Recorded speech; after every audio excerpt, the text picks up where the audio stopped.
দেশে প্রতিনিয়তই বাড়ছে চালের দাম, যার কারণ হিসেবে ধানের ক্রয়মূল্য, পরিবহন ব্যয়, শ্রমিকের মজুরি ও বিদ্যুৎ খরচকে দুষছেন সংশ্লিষ্টরা।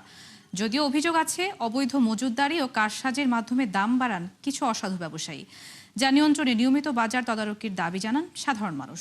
কুষ্টিয়া থেকে শাহিন আলীর প্রতিবেদন।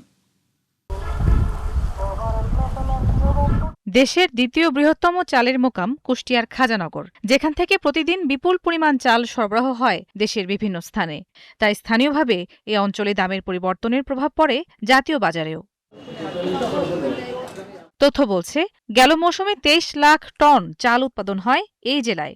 স্থানীয়ভাবে উৎপাদিত ধান 33 টাকায় বিক্রি হলেও চালের রূপান্তরে খরচ পড়ে প্রায় 68 টাকা। যে সময় ধানটা ওঠে এই সময় কিছু ধান স্টক হয়ে যায়। তারপরে চাউল যারা বিভিন্ন যারা পার্টি আছে সারা দেশের মধ্যে বড় বড় স্টক, তারা স্টকে নিয়ে নেয়, তার চাউলগুলো স্টক করে। আমরা একটিয়া 1.5 লাভে আমরা চাউল বিক্রয় করি। সেক্ষেত্রে আমাদের এখানে কোনো কমার সম্ভাবনা।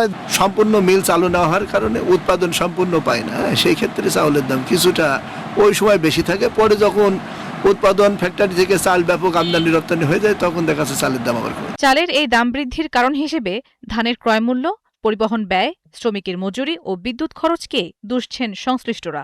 ভালো ভালো ধানগুলো কিন্তু কৃষকরা স্টক করে ফেলে, আবার কিছু কিছু লোক ধান কিনে স্টক করে পরে ধানের দাম বৃদ্ধি হবে সেই জন্যে। আবার মেলারের ধানের প্রয়োজন, তখন মেলারাও ধান কিনে, সেই জন্য তখন ধানের দাম একটু বৃদ্ধি থাকে। মধ্যসত্ত্বরা ধান স্টক করে, যার কারণে আমরা ধান কিনতে পারি না। আমাদের মিলের অনেক সমস্যা হয়ে গেছে আর কি। আমরা মিল মালিকরা খুব দুর্যোগের মধ্যে আছি। অভিযোগ আছে অবৈধ মজুতদারি ও কারসাজির মাধ্যমে বাড়ানো হয় চালের দাম, যা নিয়ন্ত্রণে কাজ চলছে বলে জানান এই কর্মকর্তা। মিল থেকে যেই রেটে কেনে এবং যেখানে যৌক্তিক মূল্য যেটা হওয়ার কথা খুচরা পর্যায়ে বা মানে খুচরা সেমি খুচরা, মানে ওইখানেই কিন্তু গ্যাপটা বেশি হয়ে যায়। কিন্তু ভোক্তা কিন্তু খুচরা বাজারেই কেনে। এইটার আলোচনা সমালোচনা খুচরা বাজারকে নিয়েই হয়, কারণ সাপ্লাই যদি স্বাভাবিক থাকে তাহলে কোনোভাবেই বাড়ার সুযোগ নাই।